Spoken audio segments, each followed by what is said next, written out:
n'abandonnez jamais vos rêves. Il y a toujours quelqu'un qui viendra pisser. Il y a une phrase sur le film d'Avatar. Ouais, elle est pas très jolie celle-là. Donc...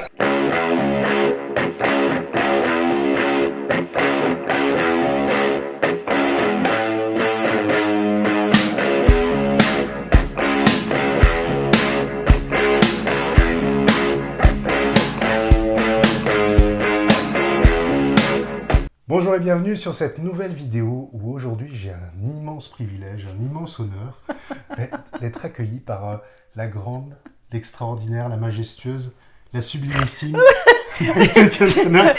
Non, c'est pas... non, quand même pas. Non, il est mignon, mon Clément, je l'adore, mais non, c'est pas tout ça, c'est pas tout ça. Ça démarre fort quand même. Hein, ça démarre, mais je t'avais dit, hein, que là, c'était sans filtre. C'est sans filtre, et comme d'habitude d'ailleurs, mais là tu démarres fort quand même. Parfait, non, donc voilà. Mais le pire, c'est que je le pense. Mais non, il pense pas. Il se dit, je vais essayer de lui pomper un petit peu le cerveau. Bon, en tout cas, merci infiniment Maïté de m'accueillir. Et c'est un plaisir. Ah, plaisir partagé. Voilà. Et vraiment, je suis ravi de pouvoir vous présenter aujourd'hui Maïté pour les quelques personnes à travers le monde ou l'univers qui ne connaissent pas encore Maïté. Et donc, puisque Maïté est juste une femme qui a un parcours exceptionnel, un parcours hors norme, je dirais même qui a défié toutes les prédictions. Ah oui, ça je confirme. Ah. Les prédictions de comptoir, hein, de barre de comptoir. Voilà, c'est-à-dire que par rapport au pronostic de départ, rien à voir. C'est ça, non. Alors justement, est-ce que tu accepterais de te présenter un peu, Maïté, qui tu es, ce que tu fais, et peut-être justement quel a été ton parcours pour t'amener jusqu'à maintenant? Alors, je vais essayer de faire court, parce qu'en fait, on peut retrouver tout ça sur Internet, et ça pas... Enfin, en tous les cas, je trouve que ça n'a pas grande utilité de pouvoir en parler... Mais pour être très clair, moi je suis une enfant multi-10, voilà. Donc ça c'est un paramètre important dans le sens où quand on est enfant et scolarisé, et encore plus, parce que je suis à l'aube de mes 50 ans, donc il y a quand même pas mal de... C'est gentil ça, j'avoue c'est gentil. Tu sais pas, c'est le mal que je me donne aussi. Non, je rigole. Mais ce que je veux dire, c'est que quand on est enfant, il y a 40 ans, dans un système scolaire qui n'est pas du tout adapté comme aujourd'hui, etc., c'est très compliqué de trouver une place. Ça, c'est la première chose. La deuxième, de trouver un reflet dans les instituteurs et les professeurs qui ont la capacité de dire, bon, mais voilà, il y a des difficultés d'apprentissage, ou en tous les cas d'adaptation, ou on pourrait, voilà, suivant les disques que l'on pourrait avoir, et se dire que finalement, il y a des choses qui peuvent être mises en place. À mon époque, il n'y avait rien qui était mis en place, c'était les rouges d'un côté, les bleus de l'autre. Ouais. Et quand tu étais bleu, tu finissais dans un LEP, tu finissais dans de l'apprentissage, malheureusement, alors que l'apprentissage est très bien. Hein. Oui. Moi, je n'ai rien contre ça. Mais en tous les cas, c'était cette vision que l'on avait où on disait, voilà, on n'en fera rien, voilà, ça va bien se passer. Et très rapidement, donc, comme j'ai failli tripler ma 5e, voilà, au moment de tripler la 5e, l'institut dit à ma mère qu'on n'en fera rien de votre fille. Hein. Non, vraiment. C'est, voilà. Et moi, cette personne-là, je la regarde et je me dis, mais t'es content ou quoi? La seule personne qui m'aime inconditionnellement, c'est ma mère, est en train de lui dire, je suis une loseuse. Et ça m'a beaucoup blessée. Ça m'a beaucoup blessée parce que quelque part, on se retrouve avec une estime de soi qui est à la base, une confiance en soi, on n'en parle même pas. Enfin bref. Et quand on dit je pars de 0, moi je pars de moins 50. D'accord. D'ailleurs, le prof à l'époque qui a dit ça, si vous vous reconnaissez... J'allais dire une grossièreté, mais je vais la dire quand même. Fuck le prof. Ça ne sera pas coupé au montage. Non, ça ne sera pas coupé au montage parce qu'il faut que certains instituteurs et profs prennent conscience du poids des mots qu'ils ont et du devenir qu'ils peuvent mettre en place. Et j'appelle ça en tous les cas des croyances déposées par la haute autorité. Oui. Et quand on est enfant, ça peut, en tous les cas, porter à conséquence sur notre vision de vie, sur nos chemins de vie, des choses dont eux, ils n'ont pas conscience parce qu'ils ont l'impression d'avoir la science infuse, mais qui pour nous, enfants, est juste catastrophique.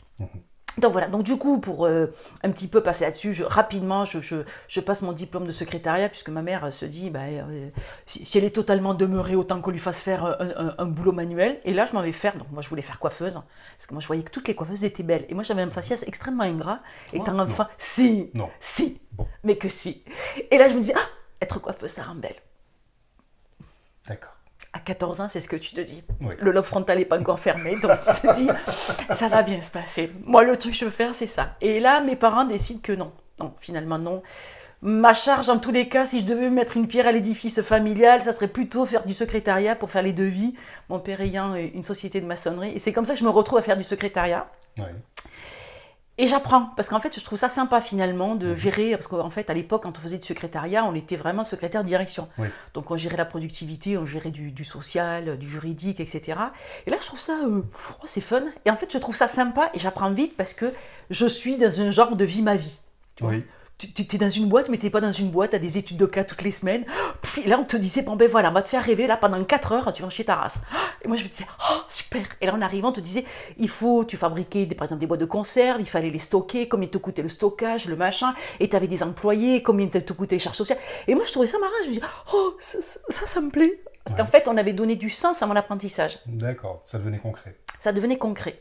Et ça, c'est ce que aujourd'hui, je milite là-dessus. Si on ne peut pas apprendre, si on ne sait pas, en tous les cas, si on n'a pas le sens, si on n'a pas le but, ça ne sert à rien. En tous les cas, c'est bon ni pour notre cerveau, ni pour celui qui apprend, enfin, qui distille en tout cas son apprentissage. Donc ça n'a pas de sens. Et c'est là où je me suis retrouvée à rentrer une première fois dans le milieu de l'informatique, parce que moi, j'étais dans une école privée, et là, je découvre le premier Apple. Alors, pour ceux qui ont connu ça, c'est simple, c'était un écran noir, tu tapais ton texte, tu appuyais sur un bouton, et tu allais à l'imprimante voir ce que tu avais écrit. Et là, moi, j'étais... C'est magique. Émerveillée. Moi, j'habite avec 3 carbones, tu vois, clac, clac, clac. Et là, je me retrouve avec ce truc, je me suis dit, mais ça, c'est bon, c'est du progrès. Oui. Voilà. Et là, je tombe dedans. Ça veut dire que entre ma faculté à me dire, mais finalement, apprendre, c'est pas douloureux, parce que c'était mon grand enseignement à ce moment-là, j'ai 14-15 ans, où je me dis, il faut juste comprendre comment on apprend. Et deuxièmement, il faut trouver ses outils. Oui. Et qui, pour moi, l'informatique était quelque chose, feignasse comme j'étais, quelque part, était un truc fantastique. Moi, c'était la photo, la banane, la poire et l'encens qui brûlait. C'était vraiment... Et là, j'ai commencé à me rendre compte que j'avais des vraies prédispositions pour faire du commerce. Ah. Ouais. C'est-à-dire que je démarre pour des raisons financières à faire du marketing de réseau. Oui. Et là, je me dis, sympa. Et là, je me rends compte que je me nourris des gens. Oui. Ça veut dire que là, les gens me racontent des choses qu'ils ont vécues. Donc moi, je suis un bébé, j'ai à peine 17-18 ans. Et je commence à rencontrer des gens qui ont déjà des vécus, des vies. Mais moi, j'ai rien vécu à côté de ça. J'ai juste allé à l'école et j'étais une turne à l'école. Une grande mission de vie quand même. Mais bon, en tout état de cause, je n'avais fait que ressentir de la souffrance. Pas intellectualiser, ni analyser, ni en tous les cas, mis à profit. Et là, quand je me retrouve avec ces gens qui ont une capacité de me raconter leur vie, de partager leurs solutions, leurs problématiques, etc., et ben moi, je commence à voir ça, mais à stocker, à faire des fiches sur les gens, sur les comportements, etc. D'accord. Et la vente, en fait, me fascine. Pas parce que j'avais une capacité de transformation financière, ça c'était une chose, mais ce plaisir que je prenais à passer du temps avec les gens. Et c'est là où quelque part je me dis, ça peut le faire. Et je grandis avec ça. Et là je prends un troisième enseignement, c'est les autres. Parce que notre relation, c'est notre perception en tous les cas. Et chacun a une perception, on peut tous se mettre devant la même toile et on ne ressentira pas les mêmes choses en tous les cas. Complètement. Et là j'ai 20 ans. Et là, pour moi, je pars déjà avec un trousseau de clés qui, dans la vie, me donne les socles. En fait, les socles de me dire, ok, si lui, il raisonne comme ça, c'est qu'à un moment donné, il a intégré quelque chose dans son enfance ou dans sa façon dans sa vie professionnelle ou en tous les cas dans son tronçon de vie qui l'amène à... Et moi, je ne suis pas consciente de ce que c'est. Ça veut dire que des années plus tard, on commence à parler du développement personnel, de la connaissance de soi, etc. Mais moi, je pense que tout ça, c'est livré qu'en plus de ça, comme je ne suis pas très douée à l'école, je ne suis pas très intelligente parce que c'est ce qu'on me rappelle en permanence. Et là, je me dis, bon, mais ok, c'est bien, mais je n'intellectualise pas. Encore une fois, tout est une histoire de perception. Et c'est comme ça que je fais de la vente, que je commence à rentrer, et puis je commence à rentrer chez Club Internet, et puis on peut retrouver tout ça. Et en fait, le résumé, c'est que j'ai de la chance, parce que les gens voient en moi déjà ce que moi, je ne vois pas chez moi. Alors, mes talents, mes compétences, etc. Et je vois surtout, et je croise des gens qui croient en moi. Oui. Et ça, c'est cette putain de valeur qui fait qu'à un moment donné, tu as juste un type en face ou une bonne femme qui te dit « Non, mais tu vas y arriver ». Et là, tu te dis « Mais toi, t'es siphonné. Je sais mieux que toi que je ne vais pas y arriver. » Mais en fait, on a tellement de croyances limitantes qui nous sont déposées par tout un tas de gens, et encore plus par l'autre autorité, que quand on se retrouve dans cette situation-là, on se dit « Mais il veut quoi, lui, que j'aille faire ses carreaux ?» Tu m'as compris? Mais en fait, non, ce sont des gens qui ont la capacité. Et moi, c'est ce que j'ai développé. Parce que la première fois que j'ai vécu ça, et que j'ai réussi à faire ce qu'on m'avait dit qu'on allait faire, que j'allais arriver à faire, je me dis, merde, mais comment il sait? Et là, je commence à regarder le monde qui m'entourait différemment. Je me suis dit, mais il y a des gens qui savent, comme moi, qui ne savent pas qu'ils savent faire des choses. Et là, je me rends compte que oui. Et là, juste, je commence à faire des essais, mes études sociales, dans mes profils, dans mes fonctionnements. Et là, je me rends compte qu'il y a plein de gens qui finalement ne sont pas conscients de leurs compétences, de leur force de travail, de ce qu'ils savent faire de mieux. Et c'est pour ça que je me suis amusée les 15 dernières années à sublimer quelque part les compétences chez les gens. Et une chose que je fais et qui fait beaucoup rire mes amis quand je leur raconte, c'est que chaque jour, quand je me lève, que je croise quelqu'un, que ce soit la boulangère ou un rendez-vous professionnel ou personnel, j'ai plaisir à laisser dans le cerveau de cette personne-là un bouquet de fleurs en plein milieu de la cuisine, sur la table, de façon à ce que plusieurs jours plus tard, ils se disent il y a quelqu'un qui est venu et qui m'a laissé un beau bouquet de fleurs et qui m'a embaumé et qui continue à m'embaumer pendant quelques jours. Et en tous les cas, sublimer ce qu'ils ont de beau en eux. Et ça, je trouve que c'est quelque chose qu'on ne fait pas assez souvent. C'est un des plus beaux cadeaux qu'on peut faire. Je pense. C'est gratuit. Moi, quand on le fait pour moi... parce que c'est pas souvent, parce que c'est voilà, on n'est pas. Mais je trouve que quand on arrive et qu'on dépose un bouquet sur ma table de salle à manger, mais attends, je te like, je te like, parce qu'il y a cette joie, c'est ce truc où on n'est pas obligé de se batailler en se disant, je ne suis pas une mauvaise personne, parce que notre pire ennemi, c'est nous-mêmes. Bien sûr.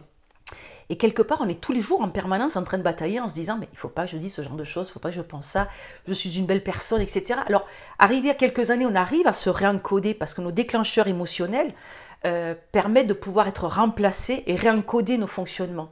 Parce qu'en fait, il faut savoir qu'une émotion, quand on était enfant, a déclenché une attitude un comportement, et un comportement, un caractère.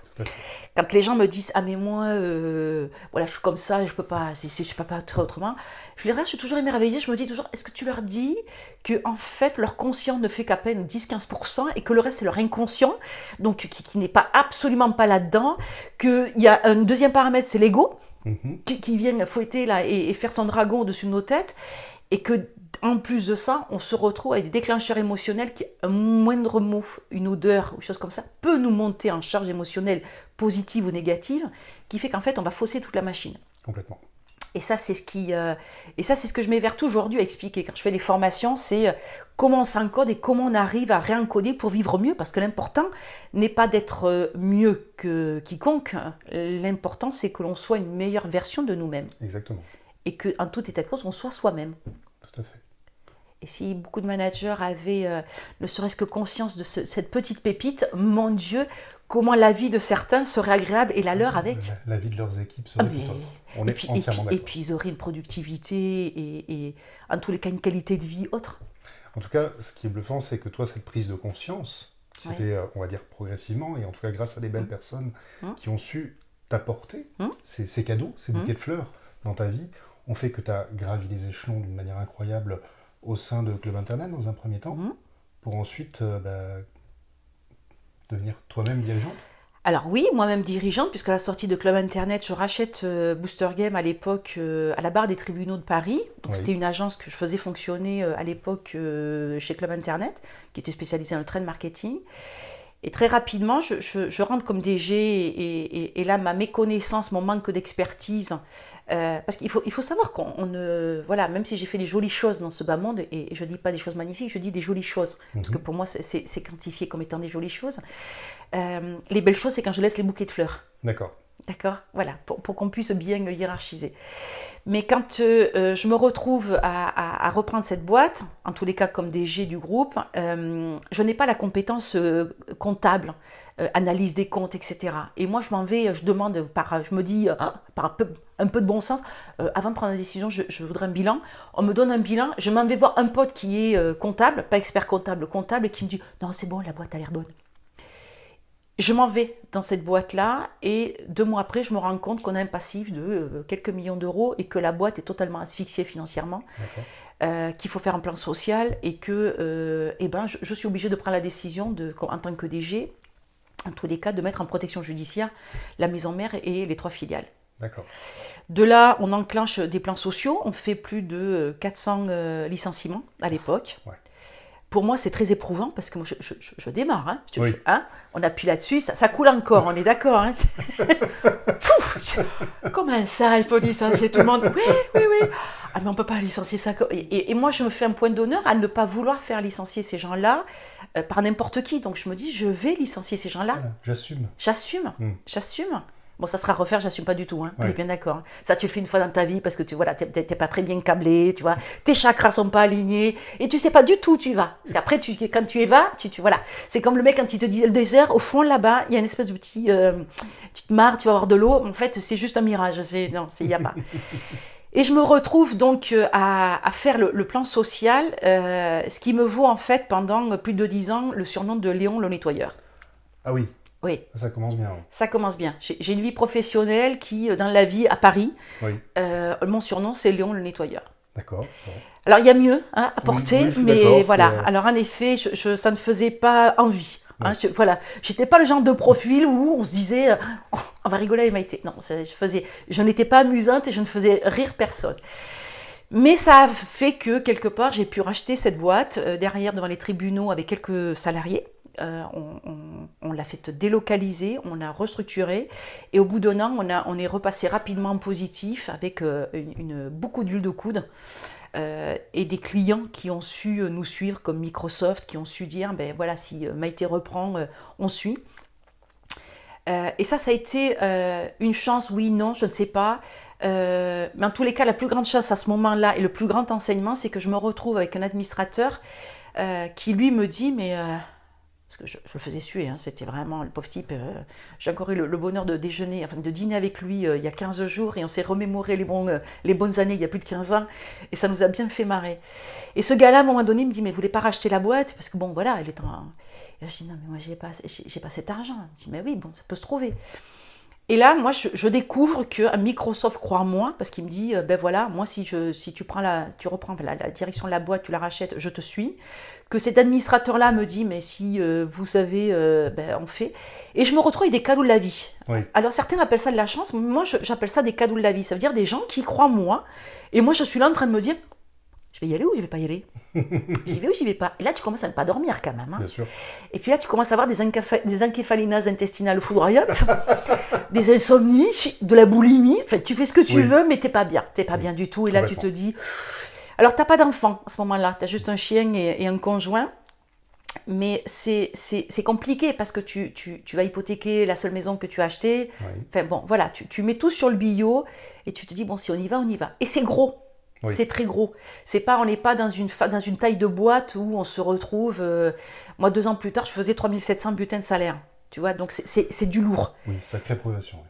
Et c'est même pas une progression. Ça veut dire que tu sautes un putain de pont-levis et tu as 25 dragons. Et dès que tu vois, il te crache du feu aux fesses. Et toi, tu te dis, oh là, ça va bien se passer. Mais c'est ça aussi qui m'excite à ce moment-là où je me dis, mais bon, si tu y vas, qu'est-ce que tu as à perdre? Au pire des cas, ton mari te plaint, il se casse. Bon. On va dire qu'on peut en retrouver.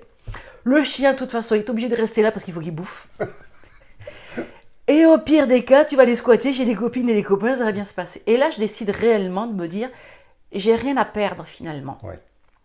Et là, je prends conscience d'un des enseignements que j'ai beaucoup appris dans cette vie, c'est que quelquefois, on ne fait pas parce qu'on a peur de perdre. Complètement. Et la peur de réussir est venue, à un moment donné, se mélanger à tout ça. Mais je trouve qu'entre la peur de le réussir, alors que moi je sortais d'un milieu où on était encore à moins 50, hein, on reprend un petit peu de là où je pars à moins 50, j'ai une évolution, je vois qu'il y a des gens qui croient en moi et je me dis, oh, tu sais quoi? Soyons dingues. C'est ça, rien à perdre, rien à faire. Voilà, rien à faire, rien à perdre. En tous les cas, je voulais pas avoir peur pour ça. Oui. Je voulais avoir peur pour autre chose, mais quelque chose qui méritait d'avoir peur. Pour moi, dans ma vie, j'ai toujours dit, c'est bon d'avoir peur. Mm-hmm. Parce que c'est nous garde en vie, et c'est une clause de sécurité, mais ça ne sert à rien d'avoir des peurs qui ne servent à rien à part nous ralentir et nous garder dans une masse basse. Tout à fait. Et ça, c'est important aussi de l'intégrer, parce que beaucoup de gens n'ont pas leur peur, elles ont non seulement leur peur, plus celles qui ont été déposées par les parents, les instituteurs, des voisins, des copains, etc., qui viennent nous dire « Ah, moi là, je suis en apnée, monsieur. Ah, bon. » Et puis, il faut savoir dire, ce n'est pas mon histoire. Oui. Ce n'est pas mon histoire, ce n'est pas mon problème et ce n'est pas ma peur. Moi, si je me mets dans la configuration, je n'ai pas peur. Et ça, c'est important aussi de le recalibrer au fur et à mesure où on grandit, où on vit, où on traverse les choses. Parce que même moi, aujourd'hui, j'ai pas peur de perdre. Oui, Parce que je sais que j'ai la capacité de recommencer s'il le faut. super. Et ça, c'est une foutue valeur. Oh oui, C'est une foutue valeur parce qu'aujourd'hui, se dire ça, c'est du grand luxe. complètement. Comme vous l'avez vu, un parcours juste extraordinaire, atypique. Il y a une rage finalement d'avancer. Et au final, maintenant, si on devait faire le point, après, je dirais tout cela, aujourd'hui, tu en es où? Je crois que tu es à la tête de plusieurs sociétés. Oui, oui, bien sûr, puisqu'en fait, j'ai eu l'idée saugrenue de pouvoir capitaliser sur ce que je faisais. Oui. Donc, du coup, j'ai monté en 2008 un fonds d'investissement. Oui, J'ai investi dans l'immobilier, j'ai investi dans des structures qui ont marché, qui n'ont pas marché. d'accord. Parce que moi, je fais partie aussi de ces gens où il faut démystifier un petit peu cette histoire de réussite. Elle l'est, mais elle n'est pas si simple. Hein. Mhm. Et je trouve qu'il n'y a pas assez de dirigeants qui arrivent à montrer les coulisses. Et les coulisses, c'est quelquefois des affaires qui fonctionnent très bien, c'est des affaires qui fonctionnent moins bien, et d'autres Oui. pas du tout, Complètement. et qui nous coûtent de l'argent.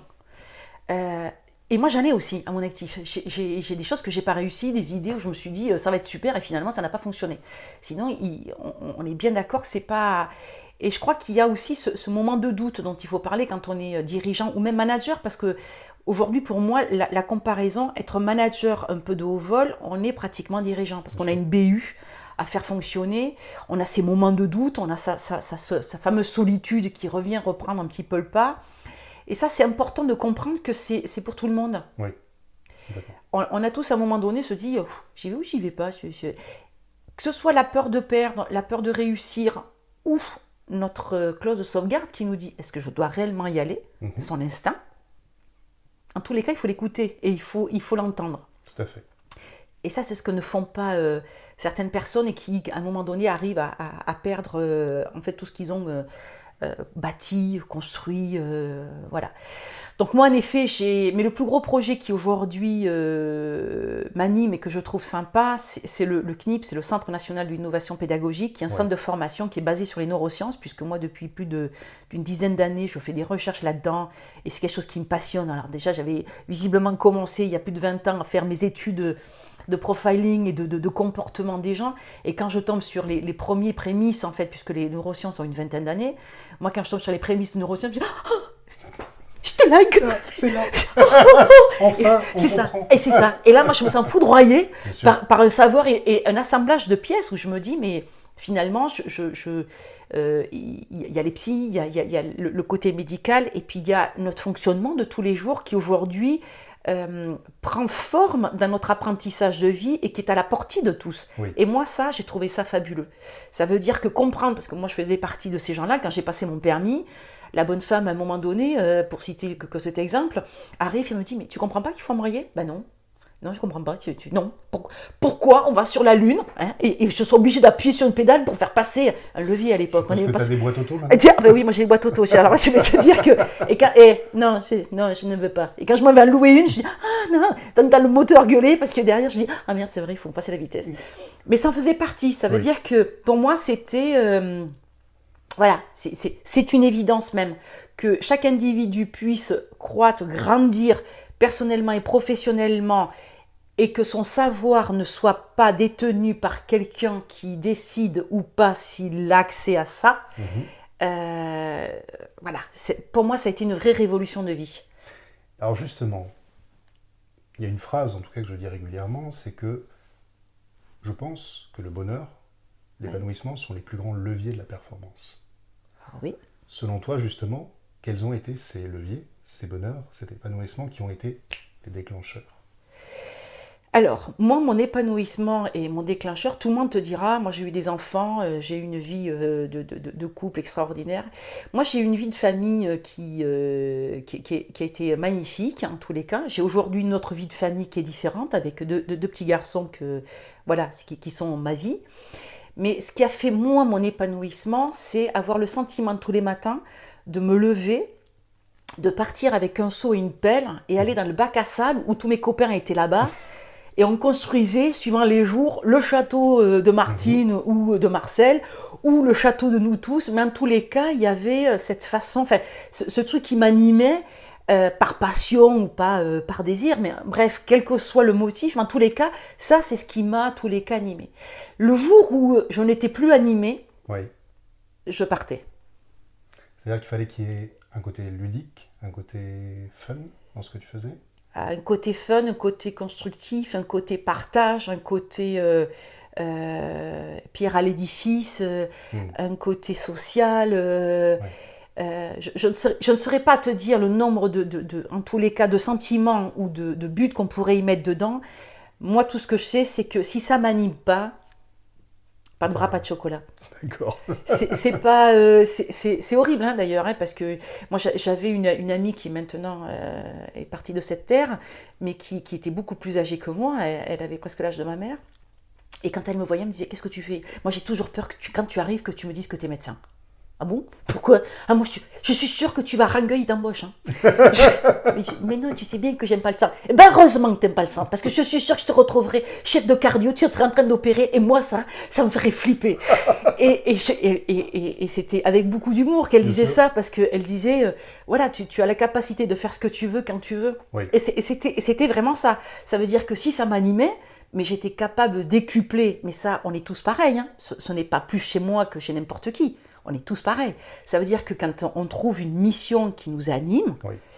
On est capable de décupler, au même titre que quand on a peur, de décupler de la colère pour pouvoir courir alors qu'on n'aurait jamais pensé pouvoir courir aussi vite, ou se défendre avec nos mains. Mais dans l'absolu, c'est pareil. Ce truc qui part dans un sens où on veut se défendre, et bien quand on veut se battre, il est là. Et se battre intelligemment, ça veut dire avec ses tripes, avec son cœur, avec sa foi. Alors comme tu le sais, justement, moi ce qui me passionne, c'est le management, c'est le leadership, c'est la performance professionnelle de manière générale. Alors justement, toi qui, je dirais, est passé par toutes les étapes, qui est passé manager, puis dirigeant, qui a plusieurs sociétés, qui est clairement, je le dis, je l'assume, un grand leader, d'accord.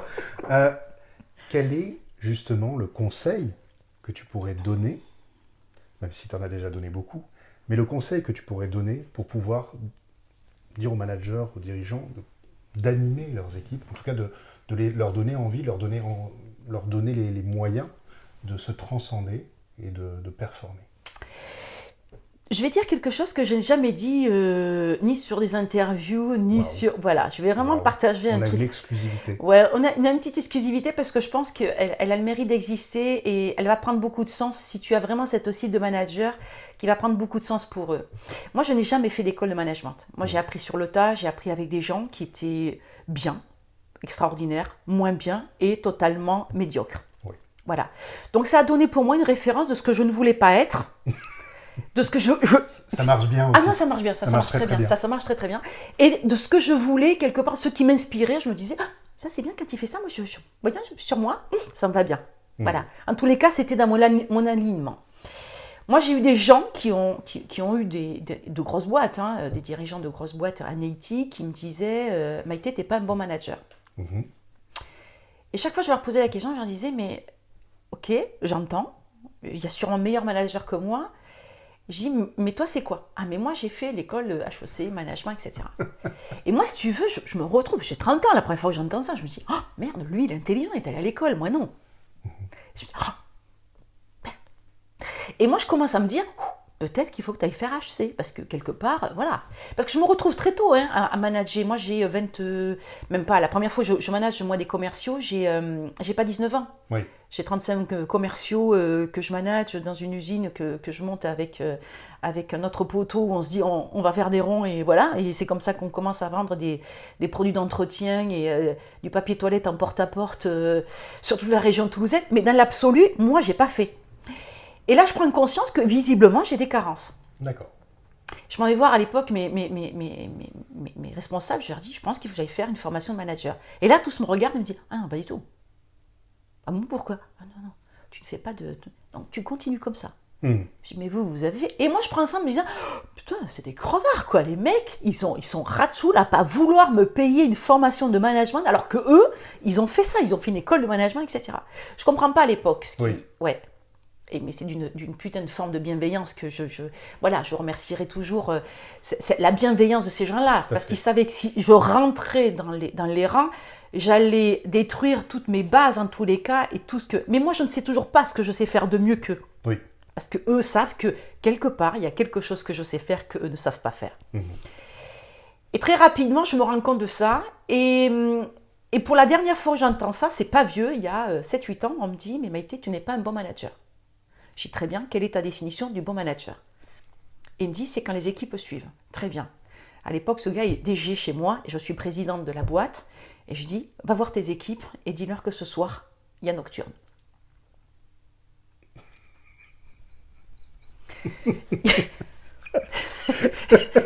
On a une trentaine de personnes à l'équipe. Il y en a 2 qui arrivent. Je lui dis, 2, j'arrive. Je reviens. Je lui dis, moi, je les ai tous. Alors, je ne suis pas un bon manager. Dans tous les cas, ces gens-là croient en moi. Et mon attitude, mes actions ont fait que ils sont là. Et quand j'ai besoin d'eux, ils sont là pour moi. Et quand ils ont besoin de moi, je suis là pour eux. Exactement. Alors ça, j'adore. Je suis fan. Vous avez compris l'importance de cette réciprocité, que l'importance que les équipes sentent à quel point vous êtes là pour eux et que vous êtes là pour vous battre pour eux. Et ça, c'est essentiel. C'est ça. Je rebondis parce que ça me rappelle une fois une intervention où j'ai été justement un peu choqué. J'étais allé intervenir dans un grand groupe, je ne citerai pas le nom, pour une après-midi de conférence. Et il y avait une étudiante qui était là en stage, une étudiante dans une école de management, qui vient me voir à la fin de l'intervention, qui me dit « Monsieur, je tenais à vous remercier, avec grand plaisir ». Elle me dit « Non, mais juste pour vous dire, j'ai plus appris en 3 heures qu'en 3 ans dans l'école de management. » Et là, je suis tombé de 10 étages. Ouais. Je dis « Ah d'accord ». Elle me dit « Oui, là, c'était du pratico-pratique, c'était du concret. Là, vous nous avez appris à devenir un leader et non pas être un commandant. » Ok. Et elle avait raison. Oui. Ce qui fait que ce qui tu lui as inspiré, c'est qu'elle l'avait au fond d'elle. Exactement. Et juste avec 3 heures, tu as su appuyer sur les boutons, les déclencheurs émotionnels, pour qu'elle puisse monter en compétence et qu'elle s'aligne. Oui. Ce travail que tu as fait, moi, c'est ce que j'appelle le travail de magicien. Oui, peut-être. Mais je confirme, parce que c'est à un moment donné, pouvoir mettre un miroir face à quelqu'un en lui disant « Mais regarde comment t'es beau. Regarde ce que tu es réellement. » Complètement. Et là, cette personne-là se dit « Ah, mais c'est vraiment moi ?» Oui, c'est vraiment moi. Ce n'est pas une photo, c'est vraiment toi. Regarde, bouge. Et là, cette prise de conscience, elle est juste énorme, parce que cette personne-là, plutôt que de se retrouver nécrosée à faire des tâches qui finalement, et d'être toujours ce foutu doute, se dire « Est-ce que je fais bien, je fais pas bien ?» Parce que ce qui cadence nos journées, est-ce que ce que je suis en train de faire est bon? Est-ce que c'est la bonne décision? Est-ce que c'est comme ça qu'il faut le faire? C'est ce qui cadence. Bien sûr.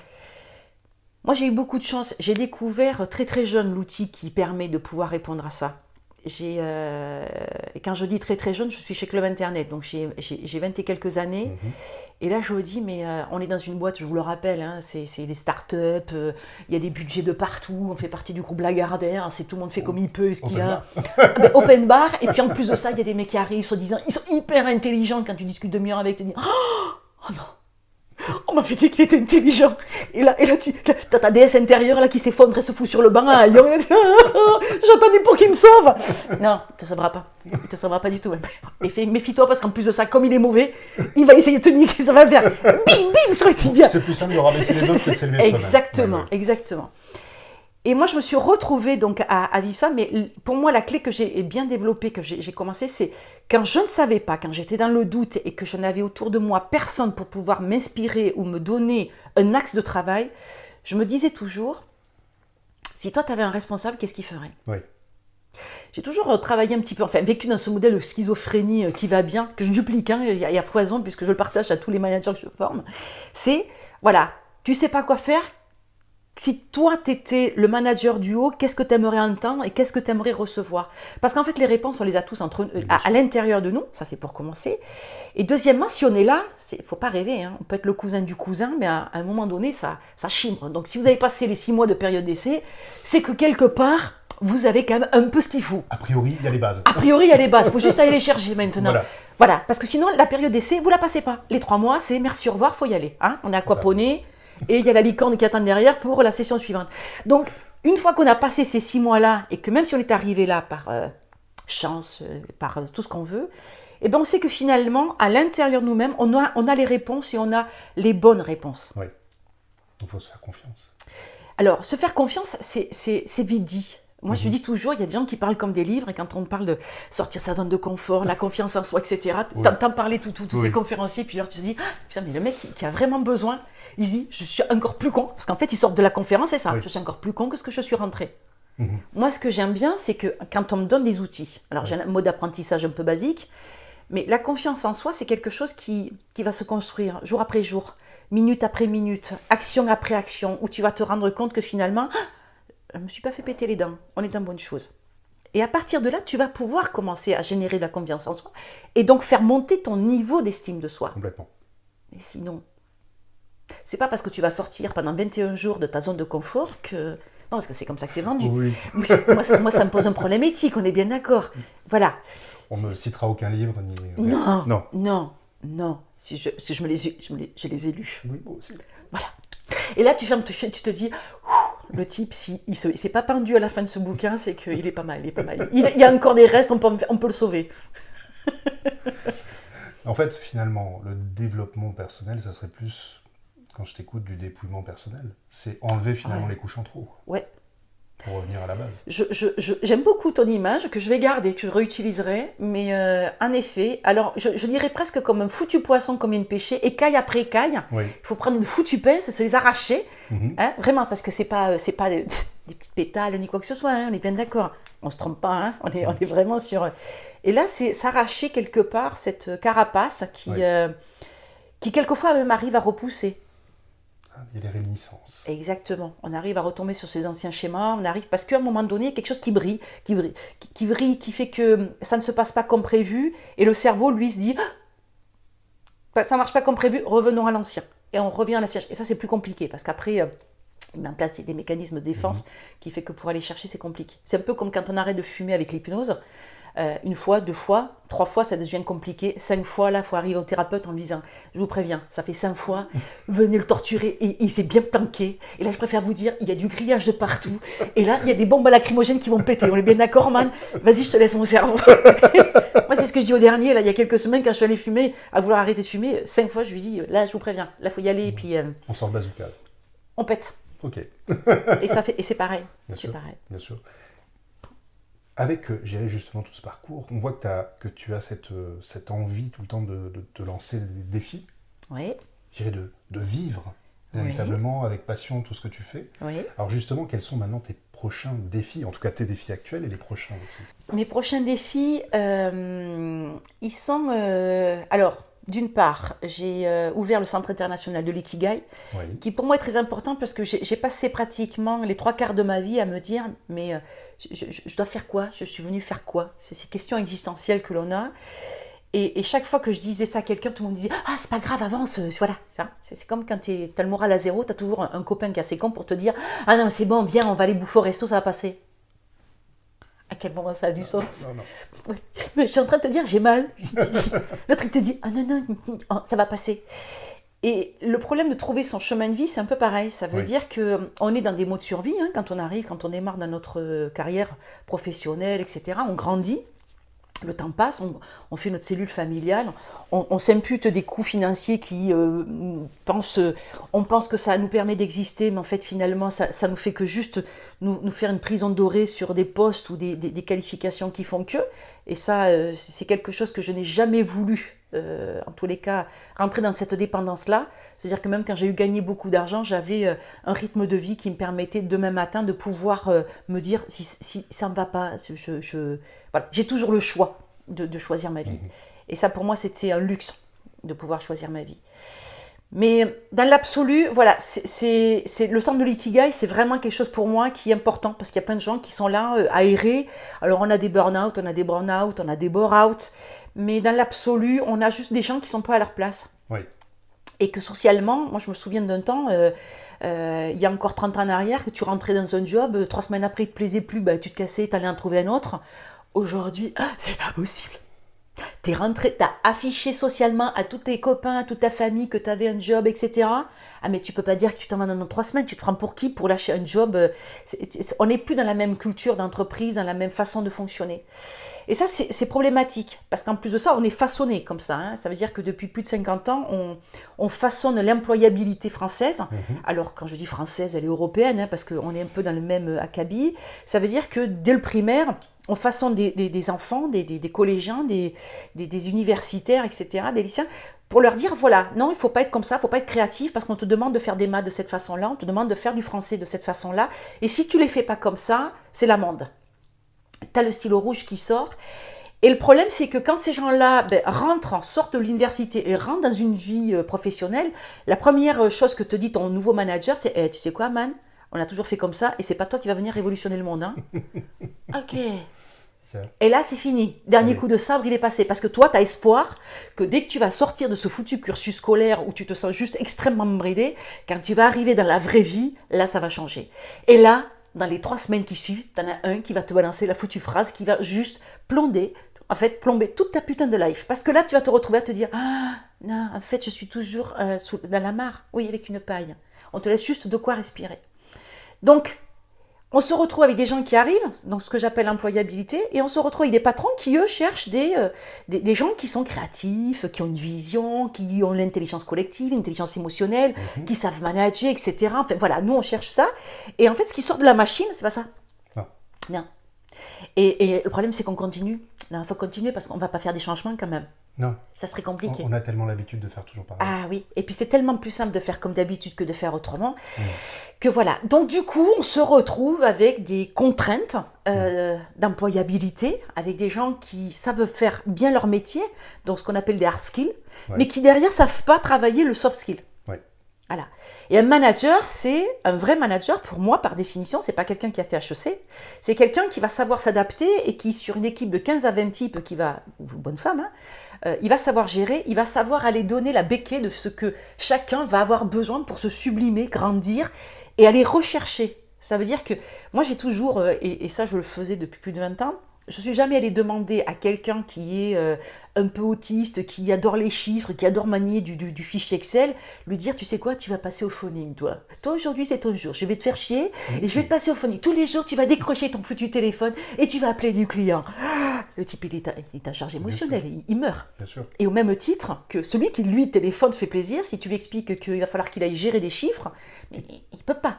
Donc si on arrivait aussi à partager les tâches en disant c'est de l'équité, parce que fuck l'équité, mais en correspondance et avec la faculté que ont et le talent des gens, mais l'unité de production serait juste, mais elle serait déployée fois 100. Bah bien sûr, c'est une évidence. C'est ça.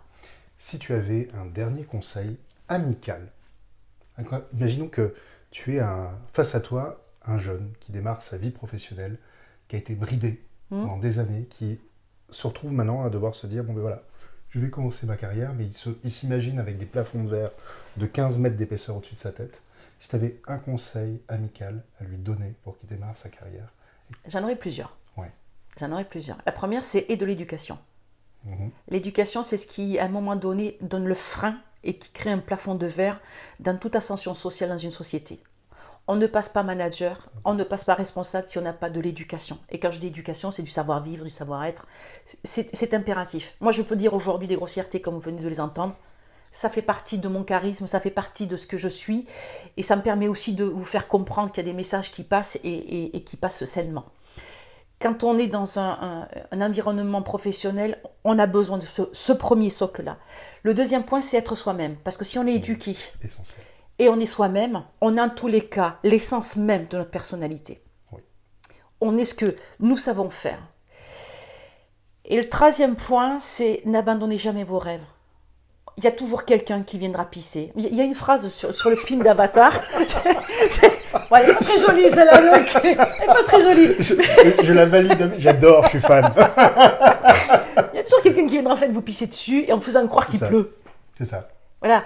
Et dans Avatar, quand Sigourney Weaver dit il est en train de nous pisser dessus et il nous fait croire qu'il pleut, je la trouve tellement belle et tellement vraie.